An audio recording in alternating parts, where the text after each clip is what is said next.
అందరికీ నమస్కారం. నాగర్ కర్నూలు జిల్లా కలెక్టర్ ఆఫీస్ దగ్గర బహుజన్ సమాజ్ పార్టీ ఆధ్వర్యంలో కలెక్టర్ గారికి మెమోరం ఇవ్వడం జరిగింది. మరి ప్రధానంగా పత్తి రైతులు వర్షాల కారణంగా చాలా లాస్ పోయినరు. దాని తర్వాత తేమ పేరుతోటి మరి అక్కడ ఉన్నటువంటి గవర్నమెంట్ CCI వాళ్ళు పత్తిని కూడా ఆపేసిండ్రు.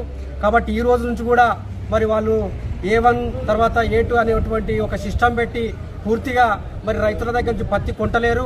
మేము బహుజన్ సమాజ్ పార్టీ తరఫున ఒకటే తెలియజేస్తున్నాం, ఆరుగాలంలో పంటలో వర్షాల కారణంగా లాస్ అయిపోయి పండించినటువంటి రైతులకు న్యాయం జరగాలని, ఆ ప్రతి రైతు దగ్గర పత్తి మీరు తేమ పేరున దాని మీద ఆటంకం పెట్టకుండా ప్రతి ఒక్క రైతు దగ్గర మరి పత్తిని కొని మరి కాటన్ మిల్లు యథావిధిగా ఎకరాకు నిబంధన లేకుండా పత్తిని కొనుగోలు చేయాలని బహుజన్ సమాజ్ పార్టీన డిమాండ్ చేస్తున్నాం.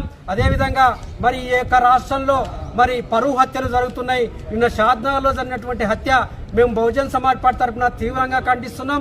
చట్ట ప్రకారం 1989 SC/ST యాక్ట్ ప్రకారం ఆ కుటుంబాన్ని ప్రభుత్వం ఆదుకోవాలి.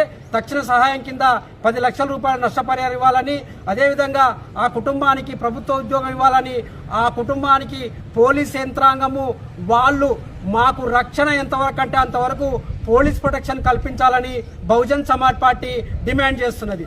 జై భీమ్, జై భారత్.